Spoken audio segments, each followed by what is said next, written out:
Donald Trump will be arraigned on Tuesday in Manhattan in the felony criminal case brought against him by the Manhattan District Attorney's Office. The people of the state of New York versus Donald Trump. This, the first in many criminal cases likely to be brought against Donald Trump for his disgusting criminal acts. What can we expect?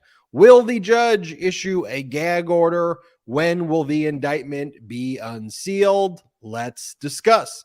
Marjorie Taylor Greene and MAGA Republicans are planning protests in New York City to coincide with the arraignment of Donald Trump. The New York City mayor, Eric Adams, had stern warnings for Marjorie Taylor Greene and those who seek to come to New York City and commit crimes. 60 Minutes on CBS lost all credibility this weekend, doing a disgusting puff piece on Marjorie Taylor Greene, which saw their ratings plummet 33%. Now, here's the thing. The media is enamored with normalizing these fascist figures, ostensibly because they think it's good for their ratings, when it's actually the exact opposite. Look, people despise Donald Trump. People despise Marjorie Taylor Greene, and people despise the MAGA movement, and they despise media networks that are complicit in normalizing their hate and disinformation. When will they learn? Jack Smith. Need I say more?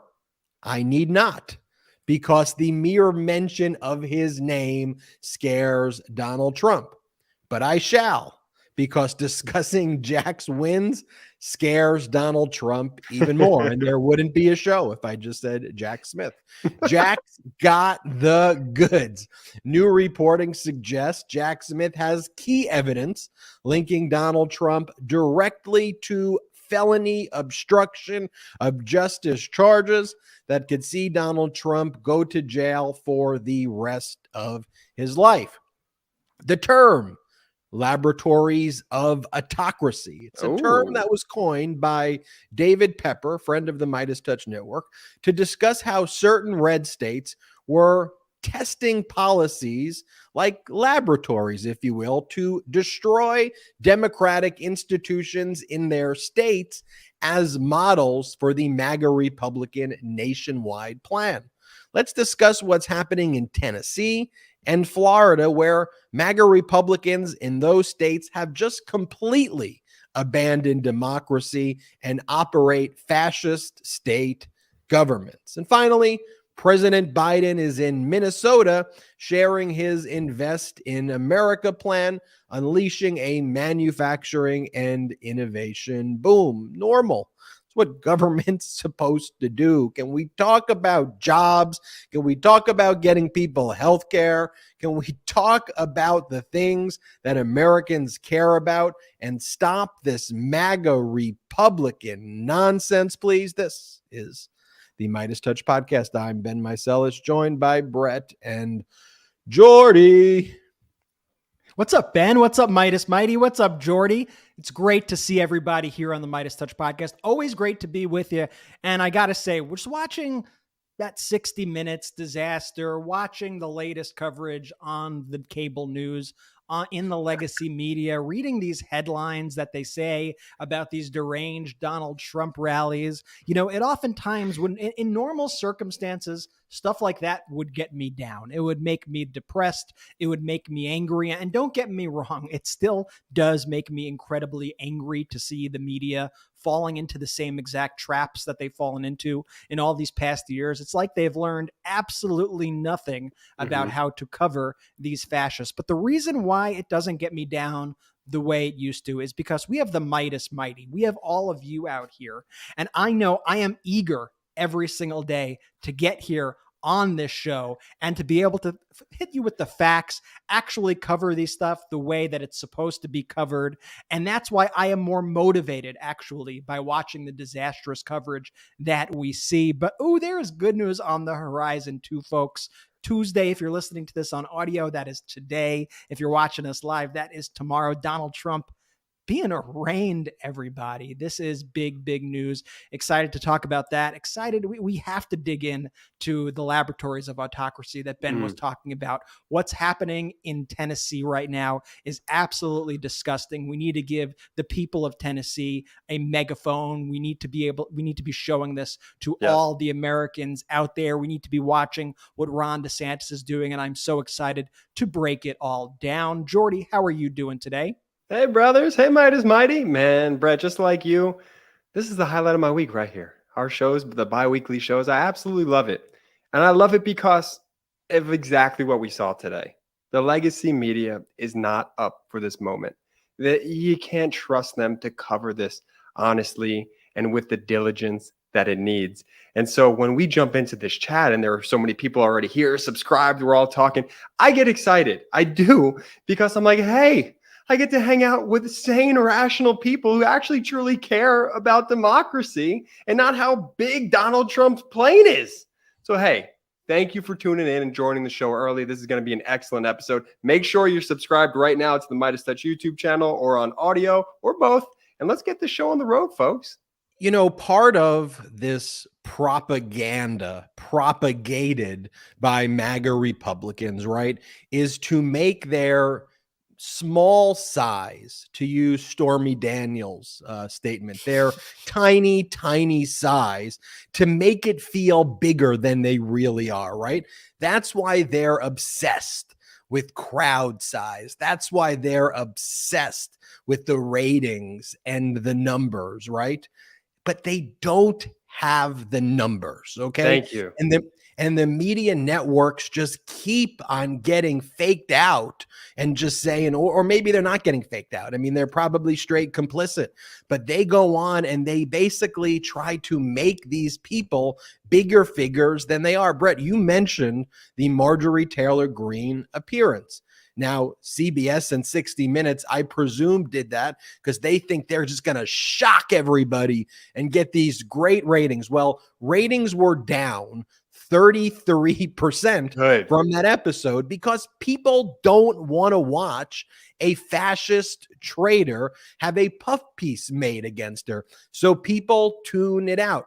We knew it was going to be a puff piece when 60 Minutes tweeted about it. And pull that tweet up one more time there, Brett. We're not even going to show you the video clips because frankly, if we showed you the clips, I'm not even going to promote that in any way. But this is what 60 Minutes said. They go, Georgia Republican Representative Marjorie Taylor Greene, nicknamed MTG, isn't afraid to share her opinions, no matter how intense and in your face they are. She sits down with Leslie Stahl this Sunday on 60 Minutes. Look, it's not that her opinions are intense, nor is it that her opinions are in my face. I don't know what that means. They're hitting my face, her opinions. Opinion. Her views are fascist. Her views are traitorous. She spews disgusting things that are complete abhorrent lies. And they don't just need to be checked. They need to be called out each and every second. And you can't platform that nonsense. So she goes and does this interview when she calls Democrats pedophiles. She goes, they're the party of pedophilia. And Leslie Stahl just sits there and goes, okay. You know, if you're going to do that interview, how do you not have the list of the actual hundreds of Republicans, thousands. I was going to say hundreds in the past week. We've made multiple videos. Yeah, we had to do a video, and honestly, we cut the video off at 6 minutes where we listed all of the Republicans We who have are to do two actually videos. We actually made a follow-up video because there were that many more, including like just in the past week, some of these people have actually gotten their prison sentence after being convicted. But you could go, I think Daily Kos has like a list of the thousands and thousands of Republicans, and all Leslie Stahl had to do, she knew she was going to be confronted with that. She knew she was asking that question. You need to be armed with the facts in order to clap back against that sort of thing. Hey, one of the recent speakers of the House of the Republican Party, Speaker of the House, Dennis Hastert, Yeah. went to jail for child sex crimes. You don't have that locked and loaded to go into that interview. And by the way, I actually don't fully agree with the notion that these people should never be interviewed. You know, I don't I'll give you believe that. in I'll its give you that. entirety. But I think if they're going to be interviewed, you need somebody who is at the top of their game, who is able to confront them on their BS. And there are a multitude of people who I would trust in that role. You know, a Rachel Maddow would be incredible in that role. And Ari Melber is really good in that role. A Jon Stewart, even though he's not a journalist, is incredible in that role. He does on his Apple show an incredible job at bringing these people on and tearing apart their talking points. But when you have a show that's an archaic show, like a 60 Minutes, with somebody who is used to doing more of these sorts of puff pieces on things that are happening in the country, you cannot go into that interview and be ill prepared over somebody who has absolutely zero shame whatsoever.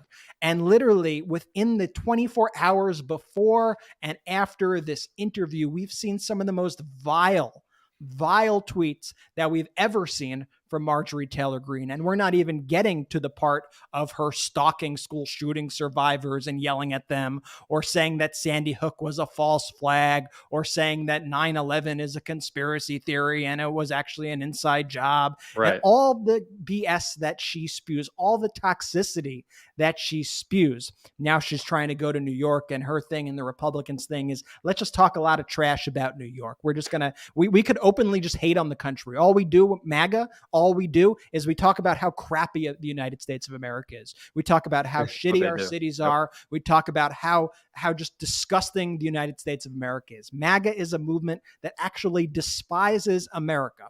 And if you don't believe me, listen to any speech at a Trump rally, listen to any Marjorie Taylor Greene speech, look at her Twitter feed, whatever you want. It is a fundamentally anti-American movement. They do hate this country. They hate the institutions, and they hate democracy, and they want to see democracy replaced with autocracy. And this is going to be a theme that ties in later in the episode when we come back around and we start talking about what's happening right now in Tennessee, what's happening in Florida, because you see what happens when these MAGA maniacs, you see exactly what happens when they actually get that supermajority, when they actually get the power that they so desperately crave, when they are allowed to go unchecked. That's when you see the true nature of a political party. And you know what? We've seen what the Democrats do when they have control of all the chambers, right? We saw that in the last Congress, when Democrats controlled the House, barely the Senate, if you want to say that, and the presidency.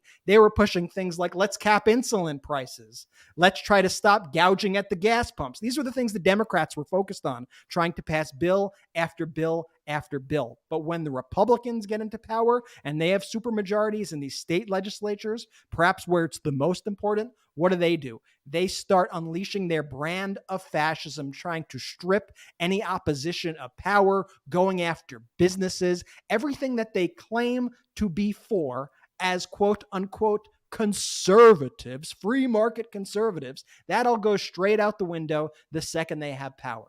That's why you can't let them frame the debate. That's why you need to be on the offense. And that's why you need to call these traitors out and not mince words and not pretend like we are living in normal times. Enough is enough, folks. And we are here. We are the line of defense, and we are the offense to go against them. That's a Brett rant right there. Let's go. Oh my! I need a microphone that I could just drop when you guys do these early rants. Brett rant. early, often. I told you I'm fired up. I've been and good. excited to be on this show because I've been so enraged by the coverage I'm seeing, and I'm enraged by what I'm seeing out Right. there across the country. It is infuriating, but at least I know that we here have a voice, that our listeners have a voice, and the Midas Mighty is strong. We just blew past 1 million subscribers on YouTube. Oh, We let's have go. millions of other followers on all of our other platforms and Subscribe. listeners. Keep subscribing. Hit It's easy. subscribe. It's Keep free. subscribe. It's Hit free. subscribe. And the reason that I love those numbers is not just because, oh, look, we got a lot of followers. How cool. It's because every single one of those numbers, every single one of those people, that's a person. That's a Yes. person with a megaphone, with a voice who could use it. And collectively, our voices are actually louder and more powerful than the MAGA voices, than the Fox News voices, than all this corruption that we are seeing. That's why I am happy to see it. That was like a little earthquake Brett rant with you got the main one and then you got a little aftershock. They of call it Brett an rant. aftershock. Let me comment on the 60-minute story real quick before we move off. Intense opinions. That is so intellectually dishonest. It is unbelievable. Tell me what's an intense opinion that Marjorie that she wants to shoot Nancy Pelosi in the head. That she agrees with that's what you're calling an intense opinion. That she accosts David Hogg on the street, a high school gun survivor of a school shooting. That she calls him a crisis actor. That's what 60 Minutes is telling you is an intense opinion. There has to be a way to differentiate truth from fiction without sugarcoating it. It's 2023. You can't be afraid to call a fascist and a lunatic a lunatic. And Marjorie Taylor Greene is a lunatic. And what you noticed in the edit, if you noticed this, Jordy, as an editor, I certainly picked up on it, is there was not a lot of pushback on Marjorie Taylor Greene in person. A lot of the pushback that they actually had was edited in after the fact. So there was not a lot of in-person confrontation. So they'd let her say it. Leslie Stahl would say something like, okay, wow, that was a lot. And then they would cut to a piece in 20, Marjorie Taylor Greene wrote this, and then they showed her thing. It's really just not as effective as actually putting that person in the hot seat and making them answer for it right then and there. And then they also did like bizarre things. Like I think it was the part where she was speaking about Parkland, where she, called David Hogg a crisis actor, all the stuff you were just saying. I think as she was talking about the lies, they would like show videos of her like working out in the gym. Leslie Stahl like went to her dining room and they were like looking through photos. Marjorie Taylor Greene likes to keep fit. It's like, come on, man. What are you doing? They were like in her kitchen and all that stuff. It's like what are we doing here, people? Like what are we doing? And you could do a critical piece of somebody, as you should, because objectively this person is poison. And it should be critical if you are being an honest broker of the news. Yes. You could do that, A, without interviewing her. B, if you're going to interview her, you need to hold her feet to the fire and not be like, oh, look at these cute pictures in your living room. Oh, so sweet. Oh, look at the workout routine. I mean, like, what are we doing, folks? Look at the workout. What are we doing here? Look at the workout. And Marjorie Taylor Greene would say things like, what? Are you going to fact check all of my statements from kindergarten through 12th grade? No, but we are going to fact check you. And these are in kindergarten through 12th grade. By the way, if you made racist and despicable comments kindergarten through 12th grade, I still think you may need to explore that. But these are statements that you made like yesterday. These are statements that you made a week ago. These are statements that you still continue to make. And, one of the things that she's been posting about are these protests that she wants to hold in New York. And she's doing it with a group called the New York Young Republicans Club.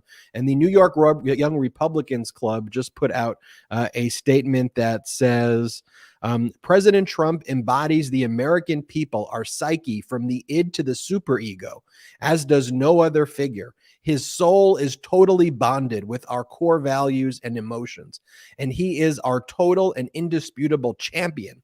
The tremendous connection threatens the established order. I mean, that's the group. It's a cult. It's a cult. That's psycho. It's been pretty wild over the past few years to see the de-evolution of the New York young Republicans. I mean, that's just one quote. I've seen dozens more from them. Yeah. And they are straight up just a fascist movement. Remember they held that event too, that I think was Marjorie at that event. I think Steve Yeah, Bannon she was might have there. it was like a fascist event. and Santos was there. She was Santos, there. yeah, Because I think yeah. Marjorie Taylor Greene actually gave a speech at the event where she had said some just completely insane and deranged things. Yes. And, and she was threatening people, and then she goes, "Oh, I wasn't threatening people. I was just giving a hypothetical." Well, here's what she's posting on Twitter about these protests that she wants to have around the arraignment. And she says, "Protesting is a constitutional right, and I am going to New York on Tuesday to protest this unprecedented abuse of our justice system and election interference. I also reject any attempt in anyone who dresses in MAGA but incites violence or commits violence while pretending to be one of us. You are not one of us. You are one of them.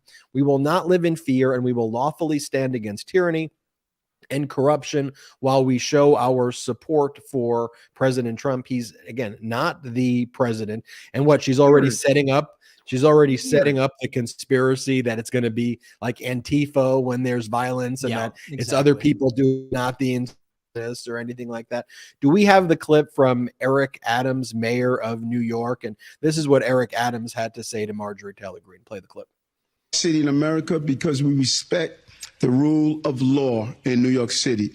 And although we have no specific threats, people like Marjorie Taylor Greene, who is known to spread misinformation and hate speech, she stated she's coming to town. While you're in town, be on your best behavior.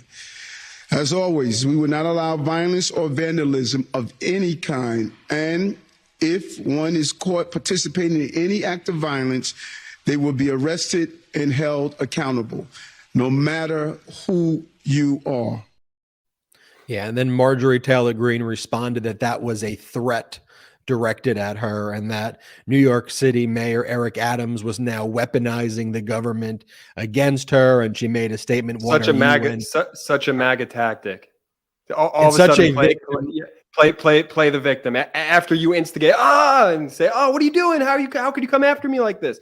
I mean, look, I'm not making a prediction, but I'm just going to say I would not be surprised if she actually tries to get arrested tomorrow as some sort of political stunt statement, if you will. She's so far gone and so dangerous to our democracy that anything is possible.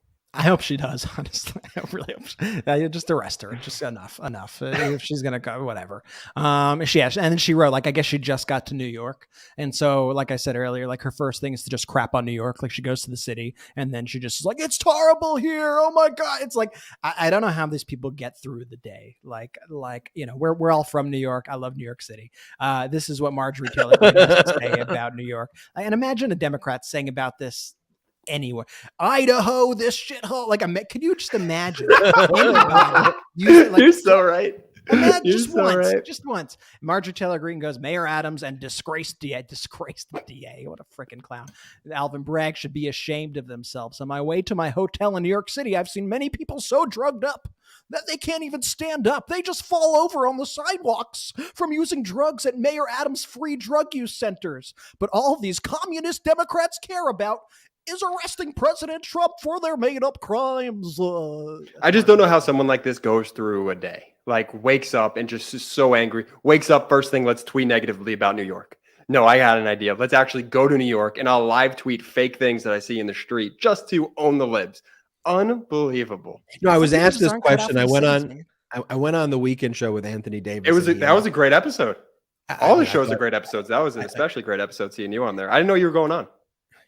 Yeah. Well, thank you, Jordy. But what I said is that, like, for Marjorie Taylor Greene and Lauren Boebert, right, being a MAGA Republican, being in the Republican Party is frankly the only job they could ever get anywhere, right? Yeah, they're unhireable. It is the highest. They are unemployable anywhere else because there's no other job really in America where you could just harass people and lie and spread conspiracy theories like that and just be completely incompetent and be unhinged and not do any research, right? The MAGA Republican Party provides a outlet for really people who are kind of can't get jobs anywhere else. That's why they flock to this, flock to this completely deranged movement, Brett. And as you mentioned, it was interesting to see, how the young Republicans of New York took this turn. That's just who the Republican Party is now. That's why I always say large media networks can no longer talk about things the way they used to. You can't have a paradigm where you're like Democrats, progressive, liberal, Republicans, conservative. It's not. I mean, there is a MAGA Republican fascist party whose leadership, not fringe, is Lauren Boebert, Marjorie Taylor Greene, their cult leader, Donald Trump. But then you got Jim Jordan, Matt Gaetz, the whole crew of them. That's George Santos. That's just who they are. And I'm sorry, that is not a conservative movement. There's nothing conservative about those views, about those. And Ben, if they were fringe figures, if this was Marjorie Taylor Greene, random lady from Rome, Georgia, with a podcast or something, and if all of them were like that, we'd be like, okay, these are random people, though, who have found their home in the Republican Party, which is worth some introspection on their part. But at least they're not promoting these kinds of people. These people aren't the actual people with the power. And for a long time, that's what the Republican Party was. The Republican Party, for a very long time, had these forces within it. But they were able to do a fairly okay job at keeping them sort of underground for a little bit. I mean, I always think back to that John McCain clip during the town hall that he had when he was going up against President Obama, when that woman said, but Obama, he's a Muslim, right? And John McCain said, listen, we don't deal in conspiracy theories here. He's a good man. I respect President Obama or Barack Obama. I'm not sure he was president at the time there. And so that was the Republican Party back then. Today they go, you want to run for Congress, lady? That's a great platform right there. Let's make you the de facto Speaker of the House. Let's put you on the Education Committee. Let's push you on the Homeland Security Committee. I'll push back on you slightly, though, with McCain, though. McCain wanted to appease the crazies. McCain wanted to appease that crowd. That's why he had Sarah Palin, and he instantly regretted it. He knew he made a mistake, and his view and what his advisors had told him is, if you want to win, you have to appeal to that base. At that time, I think we were better equipped with the way media was at that time, and the way society had not let down its guard. So when Sarah Palin was doing that routine, people were like, okay, that is some completely crazy, 100% crazy stuff. 100% accurate, Ben, 100%. And at that point, I mean, social media isn't what it was today. Exactly. That's the issue. We didn't have the proliferation of this disinformation that was being spread everywhere. And today, I hate to say it, but you look at Sarah Palin, who tried and unsuccessfully tried to run in the last elections and lost. You look at somebody like that and you're like, oh, that's just the normal of the Republic. Like, that's the baseline. Like she's not even crazy for this modern day Republican Party anymore. Like, that's the norm for them. And then there are some people who are slightly less crazy, and most of them who are far crazier than her. They took the baton, and the crazy baton, and they ran, man. They ran. They're this crazy. Their former indicted president has a band called the J6 Choir. Crazy. That sums it up for you right there. That's who this Republican Party is. And speaking of which, apparently the J6th Choir was at Mar-a-Lago this past weekend, and Alina Habba, Donald Trump's lawyer, gave an interview where she talked about over the weekend Donald Trump was hanging out with the J6th Choir and the J6th families, and he said that they were in prayers together, and it was, something that she said was an incredible sight to behold. And at the same time, you have Jim Jordan, the MAGA Republican who chairs the Judiciary Committee. I just want to say this about, Jim Jordan. There's a lot I could say about Jim Jordan, but I want to say this though too. Jim Jordan is not a licensed lawyer. Okay, so setting aside how incompetent he is, how deranged he is, right? Let's just start with basic competence and then let's get to deranged, right? Wouldn't you want the person leading the Judiciary Committee, the Judiciary Committee to be someone who has passed the minimal competency exam for being a licensed attorney in any state. Let's begin with that baseline. For MAGA Republicans, the answer is no. And what I'm not saying that you have to pass the bar exam to be smart, that the bar exam is actually a good test to determine if you are a good lawyer. I took the bar exam and at California. It was 3 days. It was like 6 hours each day. I left that exam, and did it make me a better lawyer after passing it? Truthfully, I don't think so. But it's still the minimal competency exam for having your license. And Jim Jordan doesn't have a law license. And that's, so he does the routine where he rolls up his sleeves and he doesn't wear a jacket. And frankly, you could just tell that psychologically, he's someone who is just so jealous of a Jamie Raskin, right? He so wants to be an Eric Swalwell, for example, and he can't intellectually compete with them. He doesn't have any of their skills and attributes, and he's not a licensed lawyer. Okay, then we could get into the fact that Jim Jordan is just a heinous human being after we get past threshold of having no competence whatsoever. We could talk about the fact that Jim Jordan covered up sexual abuse at the college where he worked in the wrestling department, and then he was crying to people who were sexually assaulted, telling them, please do not go public, please do not go public. And he tried to retaliate against actual whistleblowers. We could go there. But going back to what I said about Republicans, Jim Jordan couldn't get a job anywhere else as a lawyer because he ain't one, okay? And he really couldn't get a job anywhere else because he's incompetent and a disgusting human being, yet he's the person who they have lead the Judiciary Committee. This is what Jim Jordan said as a result of the various investigations into Donald Trump. He talks about defunding the FBI and DOJ over this weekend. Here, let's play this clip of Jim Jordan saying this. Play it. Our job, but we're legislators. Our job is to pass legislation, write laws, and pass legislation. So we'll look at that. Okay. And maybe most importantly, Maria, is we control the power of the purse. And we're going to have to look at the appropriations process and limit funds going to some of these agencies, particularly the ones who are engaged in the most egregious behavior. So the DOJ and the FBI. Yeah, and what I'd really like, frankly, I'd really like for the government just to stay out of the election process. I mean, heinous. Maria Bartiromo, who's one of the central figures in the defamation lawsuit by Dominion against Fox, which is set to go to trial in the next few weeks, will be great when she takes the stand. And they just go up there and just disparage the FBI and the DOJ, and you've got to defund it. By the way, you could be critical. I'm okay with being critical. Is the FBI right about everything? Is the DOJ right about it? Of course, be critical of them. But you are doing it because they are engaged in a criminal investigation of Donald Trump, because Donald Trump engages in criminal conduct in front of all of our eyes. You want to talk about the document case where Donald Trump stole thousands of government records?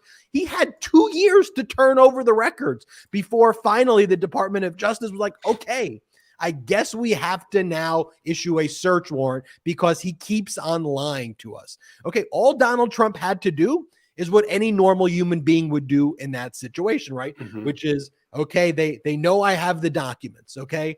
I'm going to now take the documents that I took and I shouldn't have taken it. The National Archives has asked for it back. I'm going to return it to them. And does Donald Trump do that? No. What does he do? He lies to them over and says, you have all of the records. You have all of the records. So they have to refer it to the Department of Justice because they keep on being lied to by him. And then the Department of Justice is like, hey, can we please get our records back? And he's like, I've turned it over. And then he turns over like 15 boxes in January of 2022 where he like cherry picks himself the documents he wants to turn over, turns those over. And DOJ is like, okay, we know you still have these documents. Can you please, we have a log of them. Can you please turn them over? Nothing's going to happen. Just please turn them over to us. They don't belong to you. Donald Trump doesn't do it. So the DOJ is like, okay, it's like 14 months have passed. Okay, we're going to issue a subpoena. They issue a subpoena from a grand jury. Can you turn over these records? You're hereby commanded to. Then Donald Trump sets up a meeting with his attorneys, Evan Corcoran and Christina Bobb, and in a red-weld folder, they pick 37 documents. And we now learned from the new evidence that Jack Smith has, it was actually Donald Trump who selected these documents himself, that it was Donald Trump himself who went through it and cherry picked. And the lawyers were telling Trump, hey, you're violating the law. You need to turn over these records. What are you doing? And Trump would say, it's not a big deal. Just here you go. These are all the documents. There's nothing else. So Donald Trump's lawyers in this red weld folder turn over 37 documents, classified records back to the Department of Justice's top counterintelligence officials. They sign an attestation under penalty of perjury that that's all of the records, and the Department of Justice knows that's a lie. So finally, on August 8th, they have to execute a search warrant, and what do they find?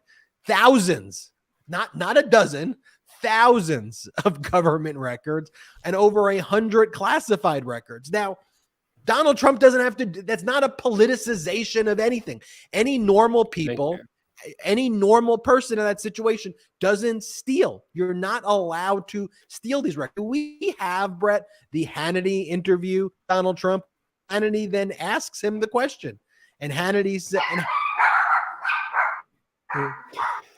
I know Ben's dogs are really excited about the new Jack Smith news, but no, Hannity asks Donald Trump the question, a simple question. And Hannity goes, listen, I can't imagine you ever saying, bring me some of the boxes that we brought from the White House. I can't imagine you saying that. And Donald Trump's like, oh yeah, no, I would say that. and watch this clip, because Hannity along the way tries to give Trump every single opportunity to say the correct thing. He's like, okay, let's move on. And Trump's like, no. I would do that. I would absolutely do that. Here's the full clip, because you just got to hear it. You got to see it to believe it. I can't imagine you ever saying, bring me some of the boxes that we brought back from the White House. I'd like to look at them. Did you ever do that? I would have the right to do that. There's nothing wrong with it. But I don't think you would do it. Well, I don't have a lot of time, but I would have the right to do that. Right. I would do that. There'd be nothing wrong. Let me move on. Remember this. Yeah. This is the Presidential Records Act. I have the right to take stuff. Do you know that they ended up paying Richard Nixon, I think, $18 million for what he had? They did the Presidential Records Act. They literally the passed presidential the law. Come on. They passed the Presidential Records Act to Nixon. It says the complete opposite. It literally says that you, Donald Trump, you, the president, these documents are not yours. The Presidential Records Act literally says the exact opposite of what Donald Trump is saying it says. It doesn't say, sure, all those documents, they're all yours. It literally says that they belong to the government and that they have to be taken care of. They have to be accounted for. It's clear as day. That's not even a debate. There is no alternate interpretation. That's it. That is the Presidential Records Act. It's just such a brazen lie. And like I said, Hannity tries to give him every opportunity. Okay, yes. We're moving on now. No. And then at the end, I think just, to get into Donald Trump's state of mind just a little bit, I thought it was very peculiar that Donald Trump at the end of it goes, they gave Richard Nixon $18 million for his documents. They gave him. It's a confession. Like, okay, so is that motive? Is that a little bit of your motivation? Did you want to extort the United States government for these documents? Were you hoping to get a premium to give these documents back? And Jack Smith is just watching all this and going, I can't believe the guy just said that out loud. And Jordy, before you go, that's some of the new bombshell evidence that Jack Smith has gathered. Jack Smith is asking witnesses questions like, was Trump showing these documents as trophies to donors? Mm-hmm. Was Trump going around and showing these to third parties? And what was he doing with these documents? And by the way, we kind of know already the answers. Yes. I mean, remember, he's caught on tape with Bob Woodward showing him the classified documents with his letters with Kim Jong-un. Like, if he's doing it on the record with a reporter, and bragging to the reporter about how he has these records, he's doing it with everybody else. By the way, Jack Smith also now has evidence from one of Trump's top assistants showing like basically Trump's schedule every single day at Mar-a-Lago. So Jack Smith's got that information. Jack Smith's got good bad dog Jack Smith. He's also got evidence how Trump himself was the one actually taking out these documents. Like Trump himself, after the subpoena, was like, I want these, I don't want these. You could give these back, I'll take these back. Trump was asking the lawyers, like, hey, is this illegal? And the lawyers would say, yeah. And he would ignore that advice anyway. So when we see that indictment, by the way, that claim obstruction of justice has a sentence of 20 years. The mutilation concealment statute is like 10 years. And then the Espionage Act, I think, is 3 to 5 years. So you add all of these together with multiple counts, that's Trump being in jail for the rest of his life. Jordy. The Hannity clip, very serious. I just want to preface it. It's hilarious. I mean, every time Trump's on TV, every time his lawyer's on TV, they just further incriminate themselves at this point. Like honestly, you just have to appreciate it. They're just willing to confess their crimes on live TV. Hannity, Brett, to your point, is walking Trump through that entire from the setup. You would never do like framing it for him to say no. Tries to pivot and move off. Let's move off. No. If you told me someone cut that up and ran that on Funny or Die, in like the mid-2000s, I would be like, okay, yeah, that's funny. No, that's the clip, not cut up. That's an admission. I mean, where are we at this time? When I can't even speak. I can't even speak right now. I'll tell you where we are, George. I'll tell you where we are. We are less than 24 hours away from the arraignment of Donald Trump in Manhattan. Donald Trump has arrived in New York. He's set to be booked. A mugshot will almost certainly be taken of Donald Trump. That's all going down tomorrow.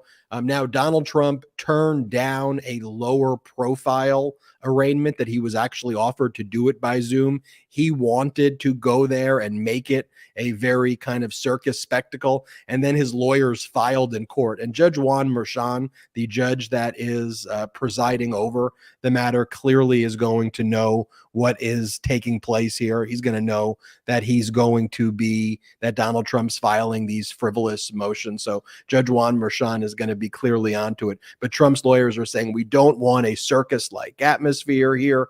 But anyway, we will talk about that more right after this quick break. This episode is brought to you by BetterHelp. Getting to know yourself can be a lifelong process, especially because we're always growing and changing.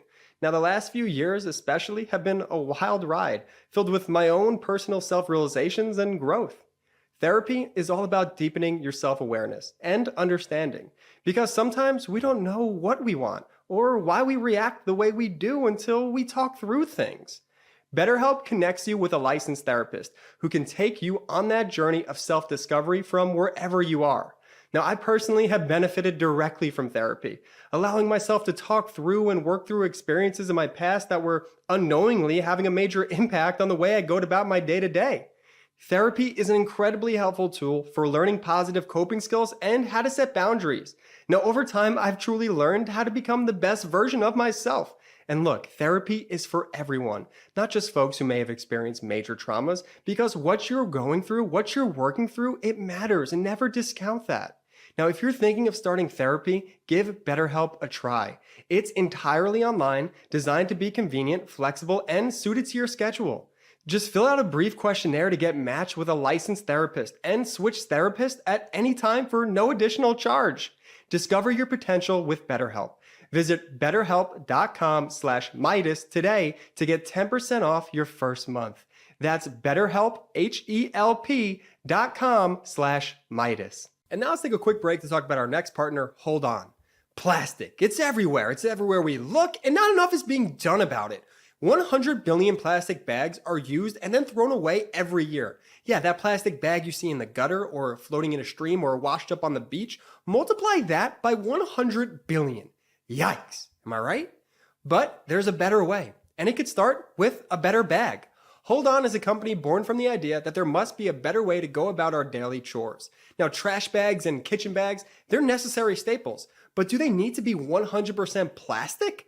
100% no! Hold On trash and kitchen bags are heavy-duty, plant-based, non-toxic, and 100% home compostable, which means they break down in weeks, not decades, without filling up our landfills or polluting our oceans. Hold On wants to be part of the growing movement away from single-use plastics, which, if you ask most experts, is the single worst kind of plastic. At every stage, production, disposal, decomposition, plastic bags are doing harm to our earth, our water, and even our bodies. Hold On is absolutely amazing. 1, they're a woman-owned, woman-founded company. 2, the Hold On bags are incredibly durable and sleek. It's so good to know that what I'm using is plant-based, non-toxic, and 100% home compostable. To shop plant-based bags and replace single-use plastics all over your home, visit holdonbags.com/Midas or enter Midas at checkout to save 20% off your order. Sustainability has never been more simple. That's HOLDON bags.com/Midas, MEIDAS, or enter Midas to receive 20% off your order. Small things can lead to lasting change if we stop and say, hold on. Thank you, Hold On, for sponsoring this episode. Let's go! And thank you, Jordy, for those reads. Pretty incredible. I gotta tell you, I really put each one of those reads probably takes me about 45 minutes. Like I really try and find my inner core and soul for each one of those. So Jordy just disappears for the entire day. And if you want to support our great sponsors who help these shows happen, you could always go to the description of this video or podcast. All the links and information are right there. So big arraignment day, folks. I know I'm excited to see all this go down. Finally, just a little bit of justice. We'll see if that mugshot goes down. There are reports that it is. There are some conflicting reports that it may not. We will see. I sure hope that there is. And then I guess the next question that's up in the air is, will the judge, Judge Merchan, will he consider any type of gag order on Trump? I mean, Trump has already made a series of threats against the judge, threats against Alvin Bragg. Now, he is, of course, a candidate for the Republican nomination. I don't know if they will weigh that into this at all. Ben, I don't need you to go on the record with a firm yes or no on will he gag order, but what's your general kind of thought on that? Well, Ben, let me build on that question too, Brett. If there is a gag order, what happens if there's a violation of said gag order as well? If there's a violation on the record, if there's a violation of the gag order, you could be held in contempt, which could be a monetary fine or could eventually be prison if you routinely violate a gag order. It won't be like a massive sentence, but violations and being held in contempt in a criminal proceeding, you go to jail 20, 30 days, but you wouldn't get there for the first violation. You'd probably get a monetary fine, and then the monetary fine would escalate. I think what will happen, and I'll go on the record with my prediction. Ooh. I think Judge Juan Merchan is not going to issue a gag order on the first one. I think what he's going to say is that he's aware of and familiar with the threats that have taken place, that he is considering a gag order, and if further conduct consistent with the prior threats occurs, he will issue the gag order. I think the judge will want to first put that on the record, knowing that Donald Trump will likely almost immediately violate it. This way, the judge will also say, look, my goal is not to try to issue a gag order in general. And in normal times, I would not want to issue one, especially where there is a potential First Amendment right in connection with, political campaigning. So that's what the judge will say. However, the judge will say this speech at issue is not political campaigning. This speech is threatening. It's obvious what the gag order would be focused on. I can give a narrowly tailored gag order regarding your threats, and you are hereby ordered not to post threats about Alvin Bragg, about this court, about the jurors, about this judicial process, period.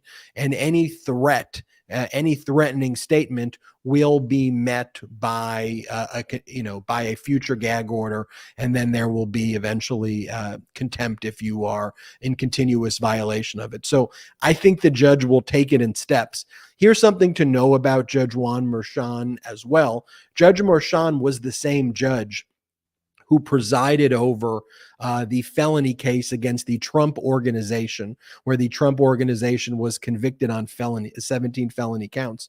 And Judge Merchan had told the Trump Organization CFO, Alan Weisselberg, that he would have actually wanted a more significant sentence for Weisselberg if Weisselberg did not enter the plea deal that he did, and said that Weisselberg was clearly infected by a ton of greed and other misconduct that was at play. And so Judge Merchan is not a fan of the Trump Organization, not because he doesn't like the Trump Organization, but they've come before his court and he's seen firsthand their crimes. Remember what their defense was as the Trump Organization, which completely pissed the jurors off.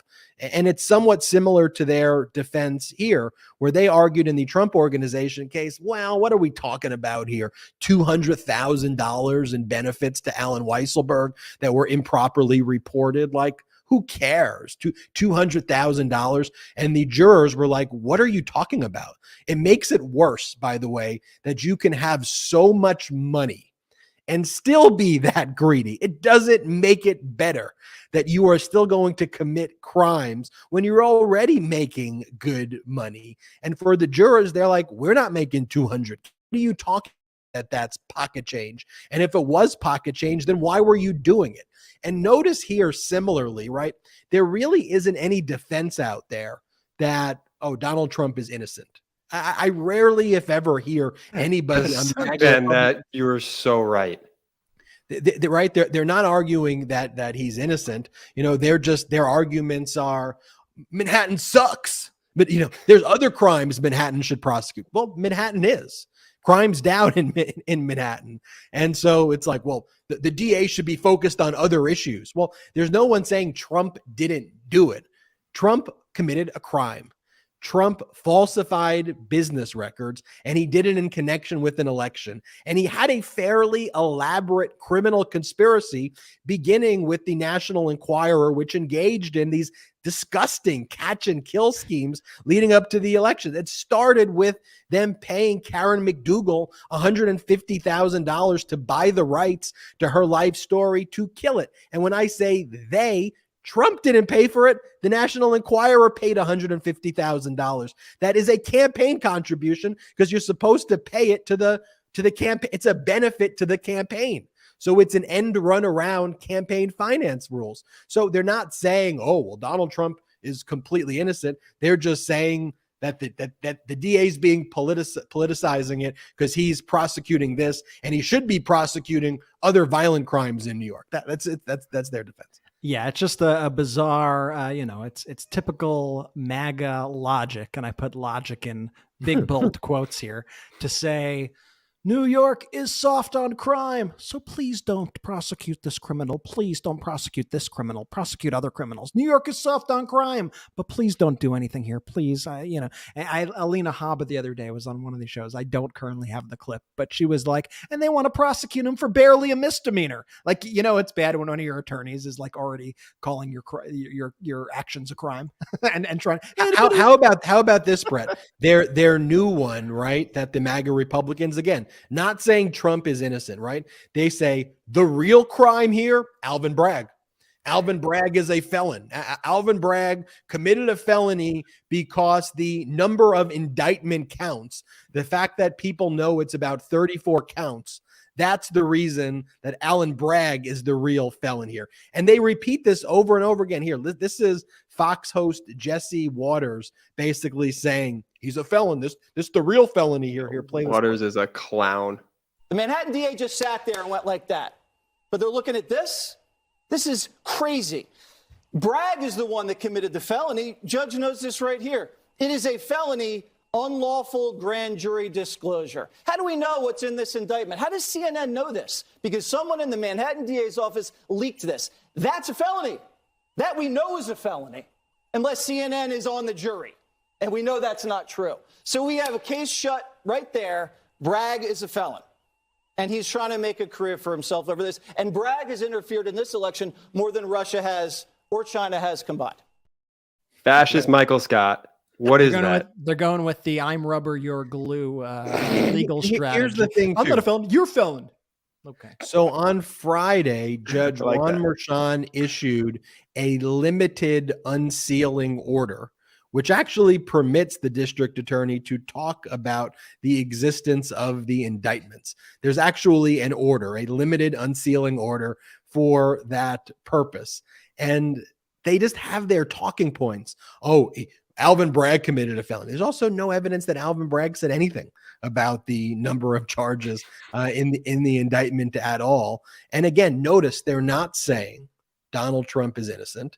They're Right. saying Alvin Bragg is also a felon. And by the way, you have Alina Habib. Did you see this interview?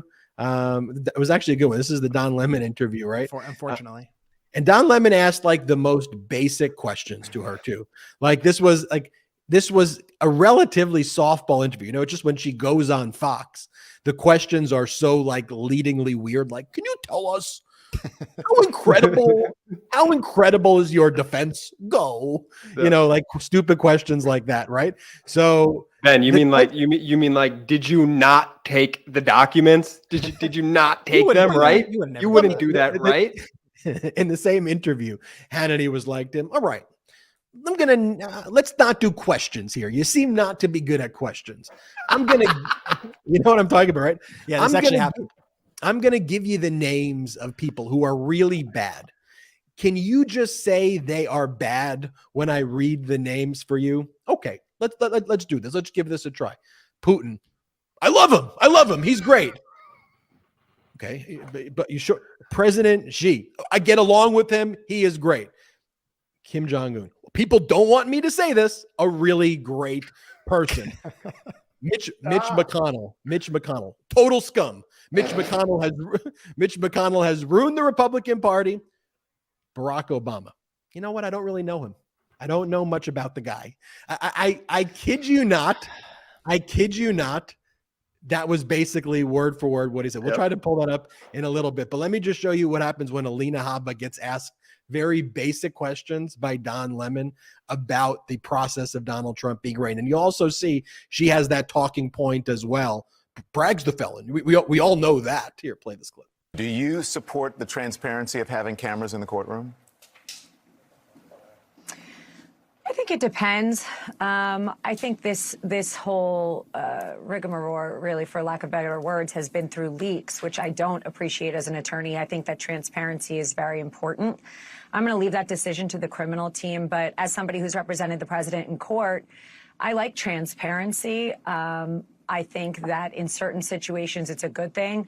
I do have a problem with leaking of pictures. I think that because we're in a campaign, because he's the leading GOP candidate, it's not going to help anything. But you're talking I know that, about the he'll be possibility. transparent. You're talking about the possibility of a mugshot. You would prefer not to have a mugshot of the former president. Is that what you're saying, Alina? I don't see a purpose in it. You know, the reality is, like the person prior mentioned, mugshots are for people so that you recognize who they are. He is the most recognized face in the world, let alone the country right now. So there's no need for that. There's no need for the theatrics, no. Let's remember that the real crime here that we have is that DA Bragg did leak that there were 30 to 34 counts. We already know that. That in itself is a felony. You are not to let that go. So at this point, I mean, and I like everybody in this country to be treated the same no matter who you are. We don't know if the DA leaked that information. That is speculation. Well, we don't have that information, so, well, it's not speculation. We don't have the information. So it came from their office. Okay. So your client has attacked the judge in this case, posting online that the judge hates him, that he was handpicked by Bragg and the prosecutors, and that he railroaded and strong-armed Alan Weisselberg. Why would he do that? I think that's a fact. I think that we have many judges, frankly, and I'm before some of them, who have shown a venomous and vitriol against President Trump that is like nothing we've ever seen in the state of New York. And practicing for as many years as I have, I've never seen cases move so fast unless they're Donald Trump. I've never seen lopsided discovery issues. And I think he has a serious concern. I think that's how he feels, and he has a right to voice that. It's a First Amendment right. Okay, there's so many things I want to say about this video, but can we start with the first, her misuse of the word rigmarole? And she said, for lack of a better word, she called it rigmarole, number one. And a rigmarole is a lengthy and complicated procedure, a long rambling story or statement. And I don't know what she's referring to as a rigmarole here. And she just, for lack of better words, I'm just going to use the word salami sandwich. I mean, it's not, it has nothing to do with anything about what she was saying at all.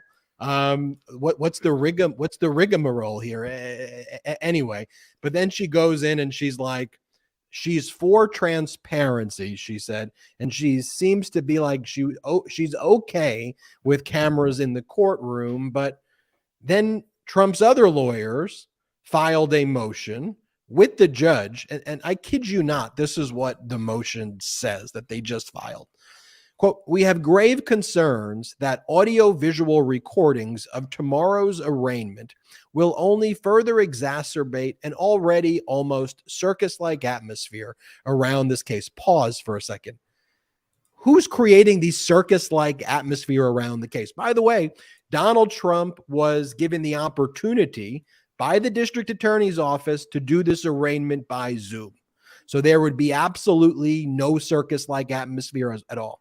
Donald Trump, according to sources, says he views himself like Jesus Christ. This is what the sources were telling Rolling Stone, and that he wanted to go there to show his supporters how he was basically doing this on their behalf and how he was suffering for them, basically. And so who's the one creating this into a circus, by the way?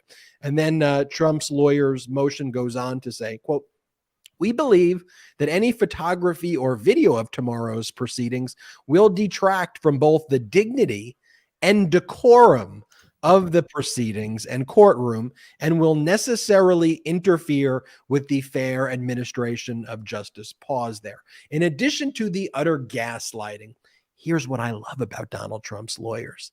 They're so dumb. And they do not think two steps ahead, right?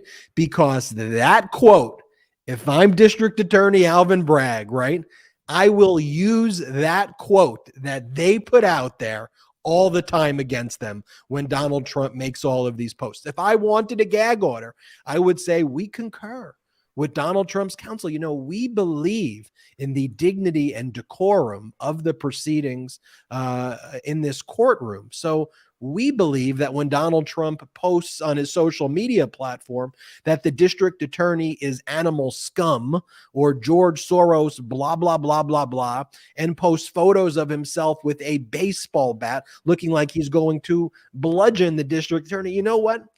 That demeans the dignity and decorum of the proceedings and courtroom. But like, and then of course it's a gaslighting statement, but it's going to backfire, that statement, on them. And finally, this is what they said in their motion. "As Your Honor is well aware, this case presents extraordinary security concerns, including Secret Service related concerns. And we submit that any video or photography of the proceedings will only heighten these serious concerns." Now, what is that even? Why would video and photography of the proceedings, what does that have anything to do with the security concerns? And by the way, this was what you wanted to happen. You did not want the Zoom arraignment. And by the way, the same people who are like against the Capitol Police Department, saying that we shouldn't release the surveillance footage because it would lead to potentially the deaths of lawmakers. Here you go. Let's let the Capitol security footage out there. So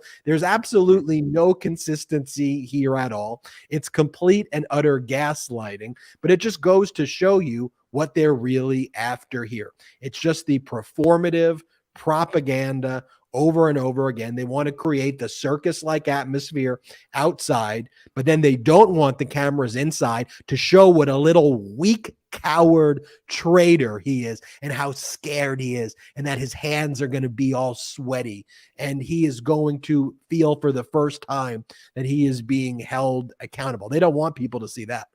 Yeah, and you have Trump, all the reporting. This is what the sources are saying who are, speaking out about Trump's thoughts on this atmosphere. And Trump actually wants a circus-like atmosphere, despite what he is saying in that filing. And according to reports, Trump is vowing to escalate his attacks against Bragg. I mean, he's been so tame up until this point. But he's vowing to escalate his attacks against Bragg. And apparently in a private moment over the weekend at Mar-a-Lago, he said to somebody that it's time to, quote, and this is quoting Donald Trump, politically fuck him up regarding Bragg. That's what he said. And so think about that now as we played the Alina Habba clip, as we played the Jesse Waters clip. And, this is happening. Like we just told you guys listening that we've been noticing these patterns in real time of what they're trying to do, how they're trying to smear Bragg. You see it in the Fox echo chamber. If you look at all of Fox News's tweets, all their tweets are about Bragg and about, trying to smear him. And look, he let this person go and he let this person go and he let that person go. And oftentimes they leave out some pretty key information about people he let go, like that the people were actually the victims themselves of the crime, and not the other way around. That was one of the stories I saw today. Just so obscene. But you saw how this information is laundered, this disinformation. You see how it is laundered. You saw Alina Habba do it as a little test balloon on CNN with Don Lemon. Yep. Then you saw it get picked up by the Fox News world and Jesse Waters screaming it. And now just minutes ago, you see Donald Trump pushing the same exact talking points on his social media app. Donald Trump saying, wow, District Attorney Bragg just illegally leaked the various points and complete information on the pathetic indictment against me. I know the reporter, and so unfortunately does he. This must mean he must be immediately indicted. All caps. Now, if he really wants to clean up his reputation, he will do the honorable thing as district attorney and indict himself. He will go down in judicial history, and his Trump-hating wife will be, I am sure, very proud of him. So there he gets to attack Bragg, attack his wife, spread this ridiculous theory that, it's actually indict Bragg. Bragg should indict himself. And then you see just how toxic, how big of a liars these people are. And it's really the essence of what you see in other countries like Russia and North Korea, this propaganda that they're pushing. It's no different. It's no different. So don't think that it can't happen here. That's exactly what they're doing. Two quick comments. I want to show the polling in a little bit, though. And here's the thing. Donald Trump, by and large, is detested in the United States of America. Yet again, the MAGA Republican propaganda and the large media networks want to normalize this, but he is a detested figure. And he is a loser. He is a complete loser, loses over and over and over again. Yet they continue to propagate this idea that, like, they're great, and America loves this guy. I want to just play this clip right now of Jason Chaffetz, former member of Congress. And this is what Chaffetz is saying. And Chaffetz says the following about Donald Trump posting, about death and destruction and all of Donald Trump's threats about the district attorney here. Play this clip of Jason Chaffetz, who's now a contributor on Fox. Play this clip. What Trump actually said was, it's known by all that no crime has been committed, and also known that potential death and destruction in such a false charge could be catastrophic for our country. Does that worry you at all? Look, Donald Trump is always going to take the non-conventional way of doing things. He's going to defend himself. He's not just going to sit back and take it and let some other attorney go out and talk. I'm sure every attorney would advise their client, just don't say anything. But that's not Donald Trump. And that's why America loves the guy, is that he will go right into the face of whatever's coming after him and get back in their grill and tell him exactly what he thinks. Okay, America does not love the guy. Number one, his approval rating is completely in the tank. That's number one. Pull this up. In the most recent poll, majority of Americans actually approve of Trump indictment. Then there's the statement, what are you going to do? Just let some other attorney go out and speak? What are they even talking about there? Is Alvin Bragg posting on Twitter photos of himself like beating up Donald Trump? Like, who are the other? What are we even talking about? There is no other attorneys out there, who are saying anything. I mean, it's just complete. And then it goes, well, Donald Trump, of course, he needs to defend himself. Yeah. Well, you defend yourself through the normal process. And that, again, by the way, that doesn't look that dissimilar, by the way, from the way 60 Minutes portrayed Marjorie Taylor Greene. And when you think about it, he's just got these real big opinions and he's going to defend himself. Brett, what are we hearing? Well, what are we hearing? Well, first, I just want to address that. And I want to say, all these people are kind of deluded in their own ways because they're all in their little bubbles, right? Like Marjorie Taylor Greene thinks she is the most popular person on the planet because she is in a gerrymandered district where a lot of the people in her district think like her, and she wins elections very easily. Now there are these reports, and Trump said it at the rally in Waco, that she should run for Senate. That's Donald Trump says Marjorie Taylor Greene should run for Senate. And she's so flattered, and she's considering it. The next election, I think, would be in 2026 for Senate in Georgia. And the Republican Party, who actually understands data at some level, is panicking and freaking out because they know that she would get absolutely crushed if she faces off against Jon Ossoff. Like, she would get absolutely crushed. But these people overestimate their popularity because they surround themselves both online and in real life in these MAGA bubbles. Like Jim Jordan. Have you ever seen what Jim Jordan's congressional district looks like? It's not normal, folks. It's not normal. Have you ever seen what Dan Crenshaw's district in Texas looks like? It's not a natural shaped district. Let me just say that. And on Fox News, it's sort of the same thing. They're sort of gerrymandered into their own kind of viewership.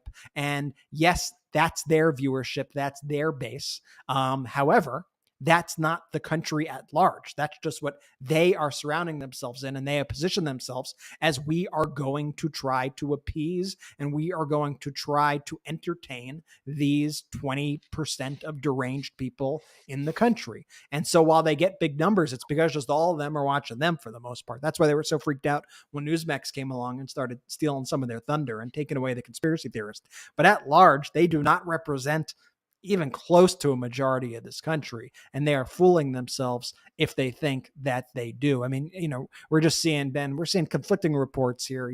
Is Trump going to get his mugshot? Is he not going to get his mugshot? I mean, we'll find out tomorrow. We're at a stage right now, and we saw this also kind of leading up to the indictment, where you had people with interest kind of planting things in the media in either direction. And you saw that with the Politico story, which was kind of proven completely wrong about they're not going to vote. And then this indictment's actually not going to happen. And so I just wouldn't even trust any reporting. We'll see what happens tomorrow as far as mugshots and specifics or whatever.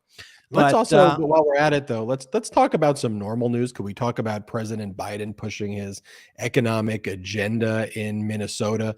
And then can we also talk about these like laboratories of authoritarianism and autocracies? We have to talk about it here. I really think that this is probably even the most important segment on this episode. So make sure you stay tuned right after this quick break. Now let's take a quick break to talk about our next sponsor, Neurohacker Qualia Mind. Now, just like you, throughout the course of a workday, we here at the Midas Touch Network, we're juggling a lot of different tasks and assignments. That's why we're so proud to partner with Neurohacker Qualia Mind to keep us focused and improve our memories. Transforming willpower and productivity can in turn transform tons of life habits for the better, from workouts to job performance to life goals. And that's why it's so important to have a sharp memory in today's working environment. Look, we've all misplaced something before and ended up down on ourselves, whether it be our keys or leaving something at work, because how could we forget that? Well, worry no more. Our sponsor, Neurohacker, combines 28 of the most research-backed nootropic ingredients on Earth into the ultimate brain fuel formula, Qualia Mind. And it's been changing people's lives for years now. For my daily mental health performance and supporting long-term brain health, Qualia Mind is indispensable. It's so cool to take a health product where you don't have to worry if it's working because, well, it is. Now, I noticed the difference in just days to my focus, my mood, my memory, and my willpower to get things done. The formula, it's non-GMO, vegan, gluten-free, and the ingredients are meant to complement one another, factoring in each ingredient's effect on mental clarity. It's also backed by a 100-day money-back guarantee. So you have almost 3 months to try Qualia Mind at no financial risk and decide for yourself. See what the best brain fuel formula on earth can do for your mindset. Go to neurohacker.com/Midas for $100 off. That's only $39 a bottle. And as a listener of the Midas Touch podcast, use code Midas at checkout for an extra 15% off your first purchase. That's neurohacker.com/Midas to try Qualia Mind with code Midas to experience life-changing mental performance. Let's take a quick break to talk about our next partner, ZBiotics. Now, if you're like me, you've probably skipped a workout because of drinks the night before. Like, it happens. But if you're committed to your healthy routine, you need ZBiotics. ZBiotics Pre-Alcohol Probiotic is the world's first genetically engineered probiotic. It was invented by PhD scientists to tackle rough mornings after drinking. Here's how it works. When you drink, alcohol gets converted into a toxic byproduct in the gut. It's this byproduct, not dehydration, that's to blame for your rough next day. ZBiotics produces an enzyme to break this byproduct down. It's designed to work like your liver, but in your gut where you need it most. Just remember to drink ZBiotics before drinking alcohol, drink responsibly, and get a good night's sleep to feel your best tomorrow. Now, I can't lie, after we hit 1 million subscribers, I may have partied a little bit too much that night. But luckily, I knew I had ZBiotics. Now, as instructed, I drank a bottle of ZBiotics before any alcohol, and I was amazed at just how good I felt the next day. Give ZBiotics a try for yourself. Go to zbiotics.com/Midas to get 15% off your first order when you use Midas at checkout. ZBiotics is backed with a 100% money-back guarantee. So if you're unsatisfied for any reason, they'll refund your money, no questions asked. Remember, head to zbiotics.com/Midas and use the code Midas at checkout for 15% off. Thank you, ZBiotics, for sponsoring this episode. And while we were on commercial break there, we are learning from Michael Isikoff, chief investigative correspondent at Yahoo News, is reporting Donald Trump will be placed under arrest on Tuesday and informed that he has been charged with 34 felony counts for falsification of business records. Each of those counts, felony counts, 34 felony counts. That is being reported by Michael Isikoff, chief investigative correspondent at Yahoo News. We knew there were 34 counts, or we believe there to be 34 counts, and now the reporting is each of those counts are felonies. So just wanted to give everybody that update. That's why it's good to stay through those commercial breaks, because right after those commercial breaks, sometimes you get the biggest gems of the episode. But Brett, I think this segment right now is so important, right? We talk about these laboratories of autocracies, laboratories of authoritarianism. And I think David Pepper so aptly coined that term, because we used to think of states as laboratories for democracy, and laboratories of a way to kind of perfect our Constitution, to make things better, to focus on how do people get more benefits? How do we make people's lives better?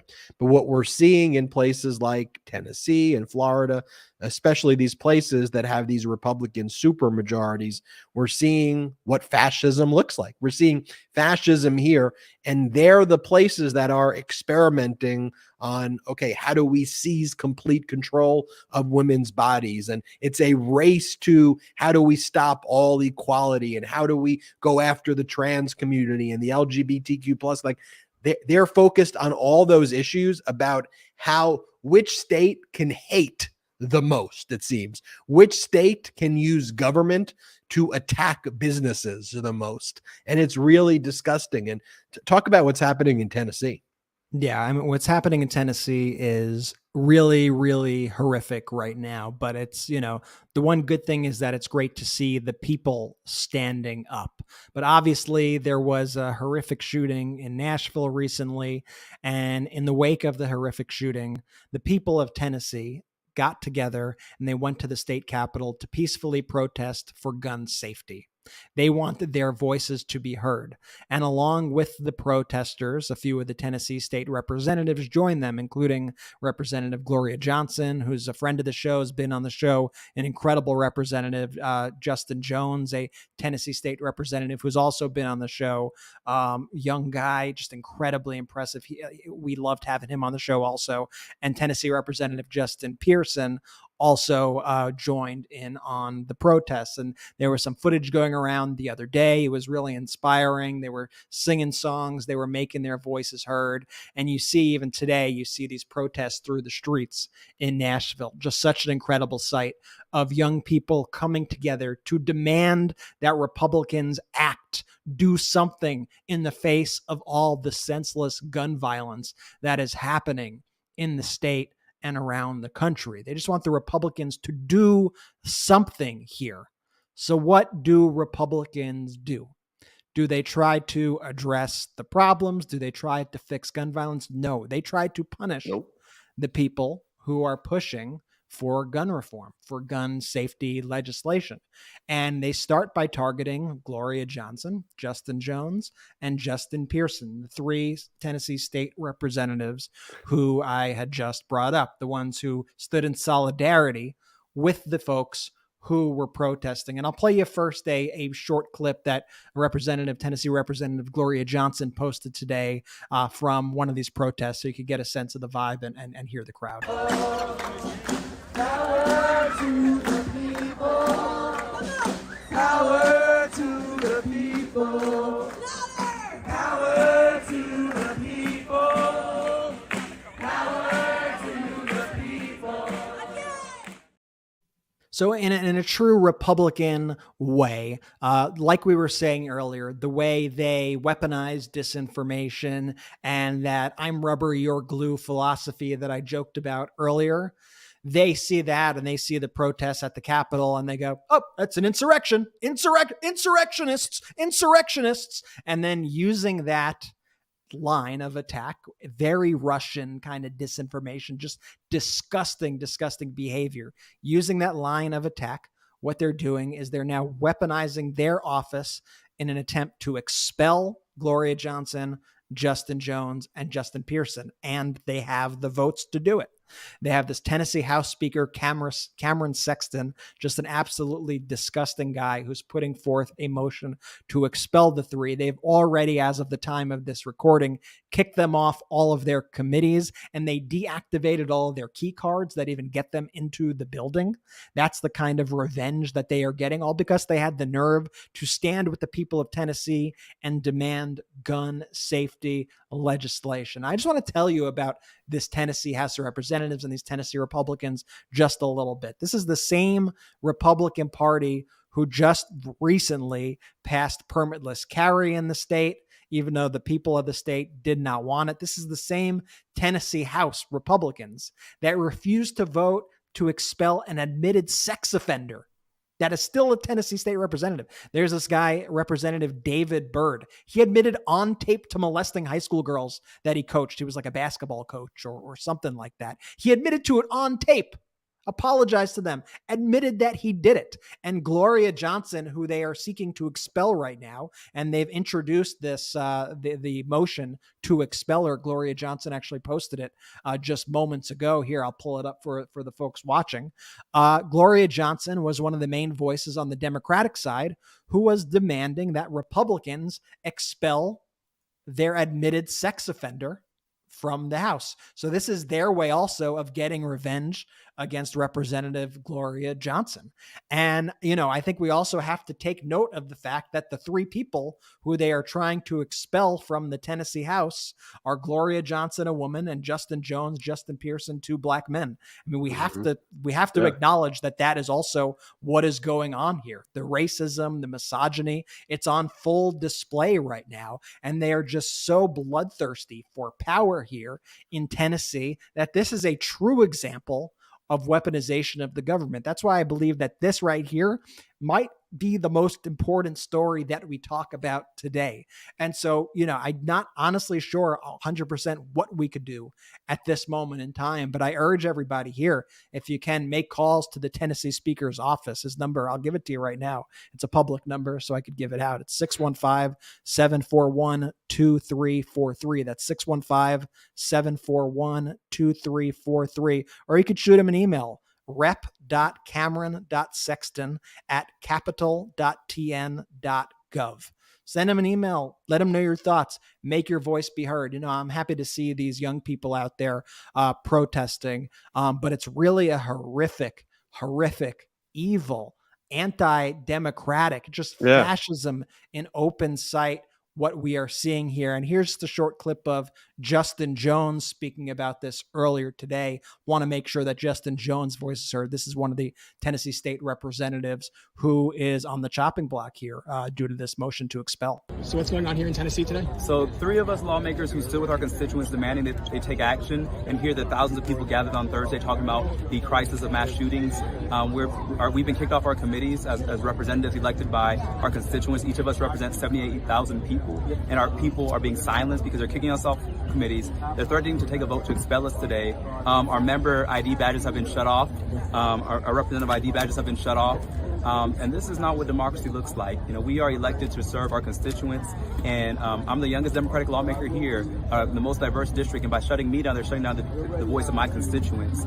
So this is one of my constituents, Ms. Brooks, and so whose family was hit, and a victim of the Waffle House mass shooting, and so we're here to speak for them, and they won't even let us speak for our people. They wouldn't let us talk on the floor. They shut our microphones off. They shut our voting machines off. We couldn't even talk about the issue, and so when we went to the well to force the issue, they called us insurrectionists and are now trying to expel us from the legislature. And they calling them insurrectionists. I mean, how disgusting is that? Call them insurrectionists because they want common sense gun reform. That's it. Common sense. Hey, maybe if we make members of the military, I don't know, like take a test and show that they're qualified to handle the exact same weapon that we're just randomly giving to civilians. I don't know. Maybe we also have the civilian kind of go through some of the same standards. Like maybe we have just some kind of common sense steps that we take here. And by the way, that Americans overwhelmingly support, because it's just complete and utter madness out there that you have this fetishization of AR-15s and weapons of war because MAGA Republicans, to use Jamie Raskin's line, have an insurrectionist view of the Second Amendment, where they believe that everybody should be armed with anything they want to destroy the government. That's what Timothy McVeigh believed. That was Timothy McVeigh's view of the Second Amendment. And I'll tell you, you put Timothy McVeigh quotes right next to modern day MAGA Republicans, they are almost identical, pretty much identical. You couldn't tell a McVeigh quote from a MAGA Republican quote on their view of guns. And that's not what the Second Amendment says. You go back historically to Republican appointed Supreme Court justices. They never viewed the Second Amendment that way. It is this new breed of MAGA Republicans who are not for democracy, who view the arming of the MAGA Republicans with these weapons of war as a way to overthrow the government for the fascist takeover. That's not hyperbole. That's actually what they believe. I just want to say this too. What these Tennessee Republicans are saying right now in the actions that they've taken is that they care more about the Democratic leadership actually trying to solve a problem, do their jobs, than they do about the murdered children. That's the Republican Party, folks. And so I want to honestly ask our audience too, and I don't blame you if you hadn't heard about this story from Tennessee, because it's not getting wall-to-wall coverage, but it should. And don't feel bad about it. But I just want to use that as another example of where legacy media is failing you. This story should be one of the most important story right now. And just by and large, networks are failing.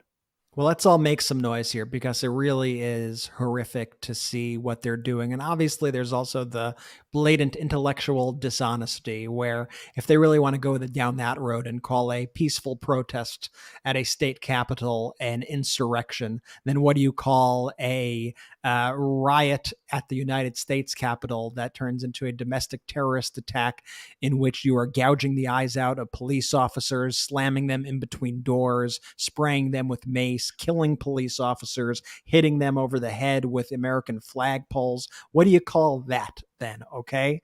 And this is happening, unfortunately, all across the country. And if you're watching this live, I put the phone number and the email in the chat if you want to make your voice heard and do what you can. But this is happening all over the country, and we can move to Florida as well. And while we're on this note of gun violence and gun safety, Florida, DeSantis, they just pushed through their own permitless carry legislation kind of in the dead of night without much fanfare. And it goes against what the people of Florida want. It goes against what the American people want. I mean, they've done polls on this, and it's like an astronomical amount of people. I have one of the polls up, right in front of me here, that overwhelming majority, 76% of Floridians strongly support universal background checks. 61% of Floridians oppose permitless carry. And so just think about those two numbers right there. Let's just start right there. And now think that this Republican legislature going against the will of the people, passing these laws, what we are seeing is everything Republicans accuse Democrats of in terms of this is tyranny of the majority.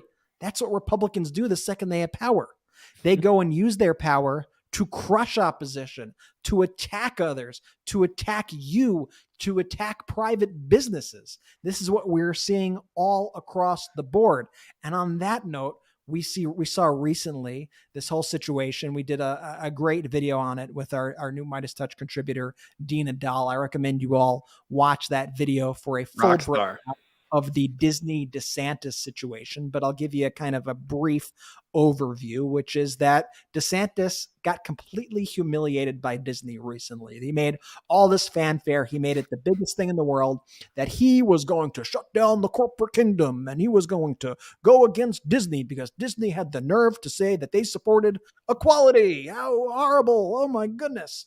And so he made it his mission to punish them for going against his Don't Say Gay bill, for speaking out with the most, Jordy, I'm going to use it again, the most kind of milquetoast statement that they could possibly make even about it, that they support equality, how controversial. And that enraged DeSantis, enraged the Florida Republicans, and he wanted to strip them of their special status that they've had for decades and decades and decades. But here's the thing with these fascist wannabes. They're incompetent. They're very incompetent, and they surround themselves with wildly incompetent people. So throughout this whole process, I think a lot of people were kind of scratching their heads a little bit. And when Disney came out and said, yeah, we're not going to fight this one. Proceed. You got this. You take it from here.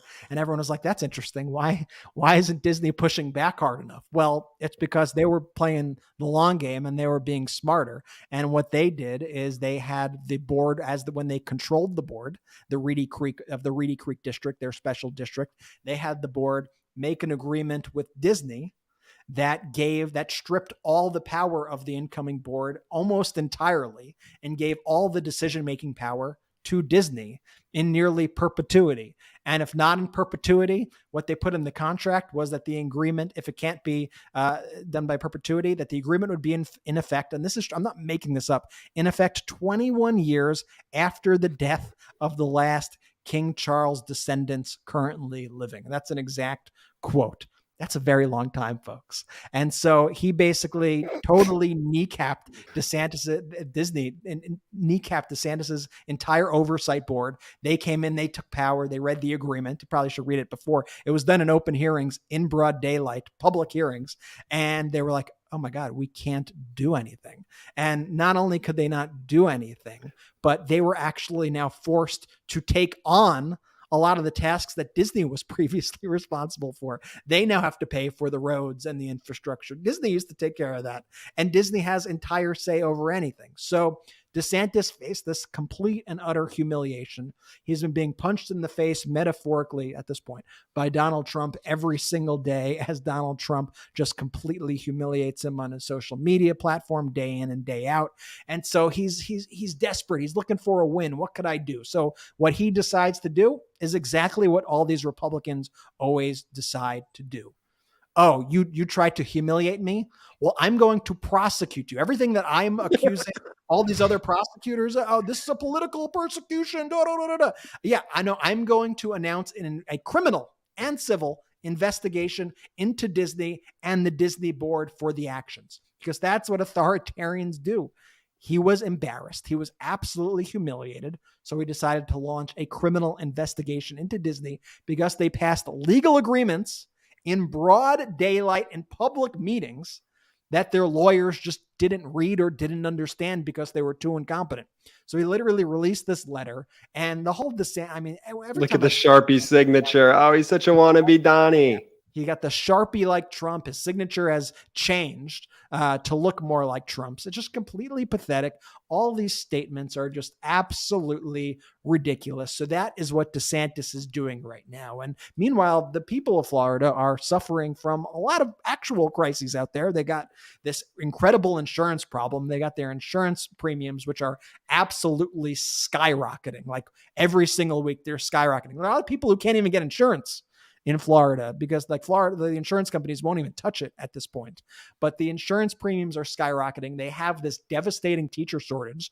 No one wants to teach there because DeSantis is stripping all the books out of libraries and has made teachers public enemy number one. Mm-hmm. They have a rent crisis. So of course, what does DeSantis do? Attack Disney. That is what he decides to do. And that's what these Republicans do, though, all across the board. And that's why we need to be able to identify this across the country, whether it's happening in Tennessee, whether it's happening in Florida, wherever this is happening. What they do is they try to distract by picking these fights, these culture war battles. And as they do that, they are inflicting pain on their very own constituents and residents. And it is absolutely disgusting. And it is everything that they pretend that they are not. It's all the exact accusations that they make. That's actually who they are. And Brett, exactly it's because, and think about this, it's because they've always felt they can get away with it, right? Large media networks aren't going to cover it, right? And then the right-wing media, your Fox, your OAN, Newsmax, they're going to applaud you for it. They're going to champion you for it. They're going to spread all of the lies and propaganda. So for them, they see it as a news prop if they don't get called out for it, and that's why when we're talking about, well, what can you do? We have to frankly do what, unfortunately, the Democrats have failed to do for so long, which is systemically build infrastructure, accurately build a communications infrastructure that just tells the truth. And you know what? The moment the Democrats start posting QAnon memes and start putting AR-15 pins and start, following QAnon and, start anointing people like Marjorie Taylor Greene, I'm out. I'm out. But there's one adult political party right now, and that's the Democratic Party. And, what we just have to amplify is the truth. And we have to call out at each and every turn this authoritarianism, this fascism, and just speak directly to American people and say, look, this shouldn't be a political issue, right? This is just about you. It's about people like DeSantis and people like the government in Tennessee. Like they're playing you for fools. They're laughing at you. Behind the scenes, they are mocking you. I mean, literally, Fox hosts, they're sending text messages telling talking about how stupid their viewers are and how dumb their viewers are. Like that's what they're actually saying about you behind your back. And we just got to be a microphone and continue to tell the truth. But Brett, maybe compare what you just talked about with what's gone on in Minnesota today. I mean, it's hard to even make the comparison because it's like we're living on two completely separate planets. But while Donald Trump was traveling to New York to get arrested, And while Tennessee lawmakers were trying to expel their Democratic lawmakers because they had the nerve to stand up for gun safety reform, President Biden traveled to Minnesota today to share his Investing in America plan. And Biden spoke at a power generation facility in Minnesota. This is what I love that he's doing right now, because I think he's acknowledging the mistakes that Democrats have made in the past. Yes. Biden is embarking on a 20-state tour to highlight his Smart. economic agenda. And those are the issues that are incredibly important to actual voters, not these MAGA lunatics, this 20%, but Americans care about how much money is in their wallets. They care about having a roof over their head. This is the stuff that they actually care about. So Biden has embarked on this 20-state tour where he gathers with state and business leaders. And so today he gave a speech at the Cummins manufacturing plant in Fridley. I hope I'm saying all these names right. I really do. And I apologize. Just run through them quickly. It's fine. No one will notice. Don't bring And if attention. I'm not, and what does he focus on there? Is he talking about Stormy Horseface Daniels and the J6 choir? No, he's talking about issues that are actually important to people. He's talking about investments in infrastructure. He's talking about investments in energy. He was talking about, like right here, good paying jobs. Since President Biden took office, the companies there have committed to invest over $2 billion across Minnesota. I mean, these are the kinds of things that are a big deal.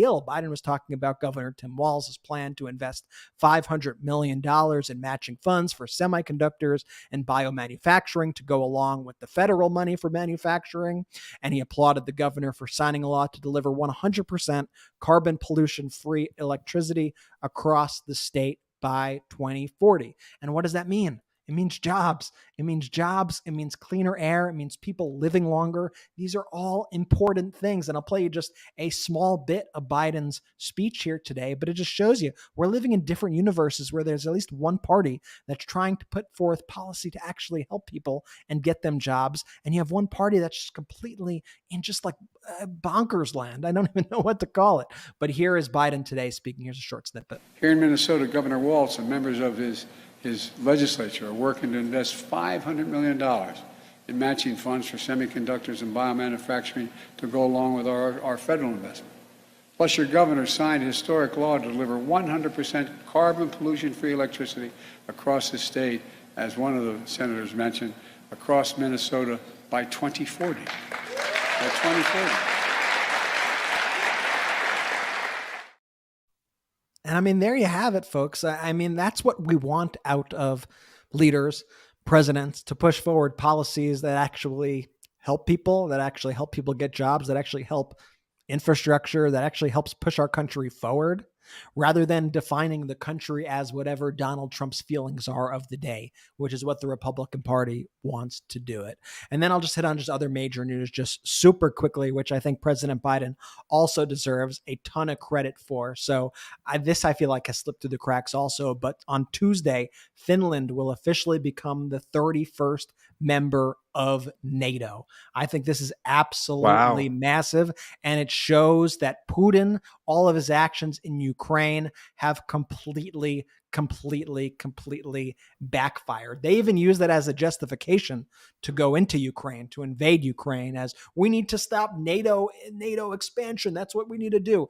They said that in addition to the Naziification, all the ridiculous things that they said. But why is Finland so important? Also, it shares an 830-mile border with Russia. So Russia's border with NATO will double, more than double, after Finland's entrance into NATO. So this is all big news. I want to make sure that everybody is kind of just seeing what's happening in addition to all the chaos that we are seeing on our TVs and on our social media feeds about Trump and everything else that is going on. But there is important progress being made out there.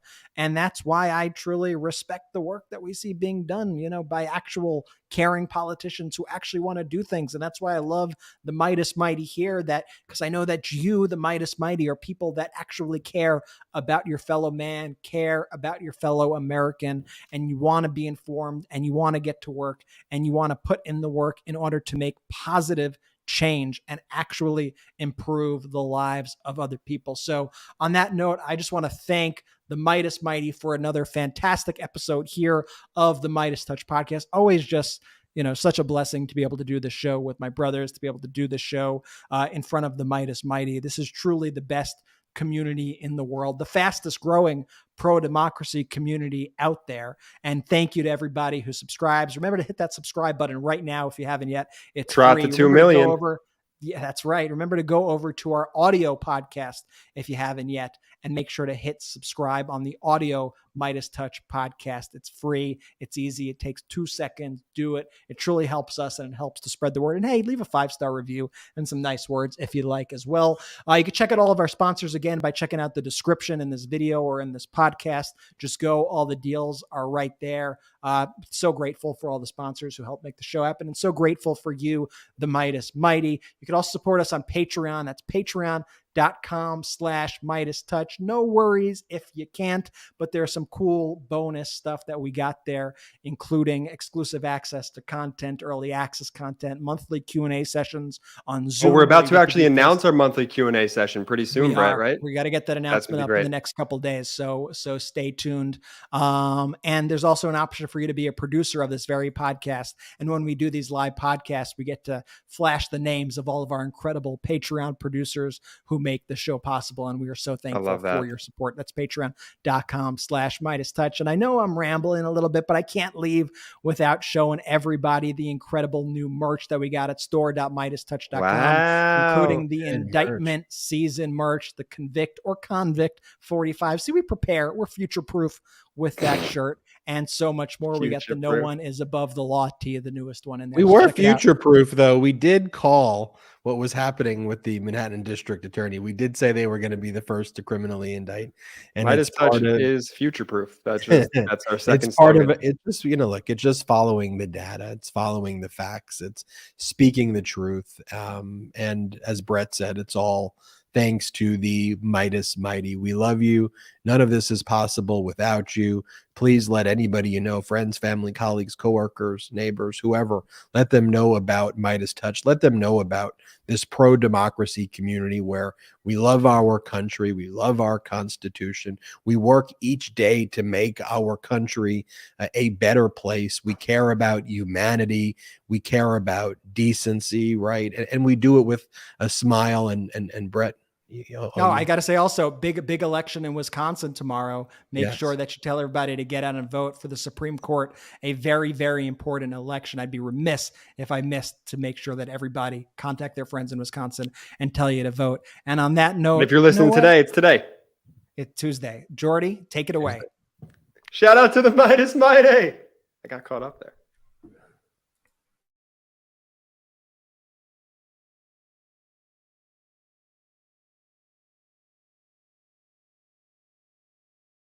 Lock him up! Indictment season is upon us. Celebrate with the new Indictment season t-shirt and v-neck exclusively at store.MeidasTouch.com.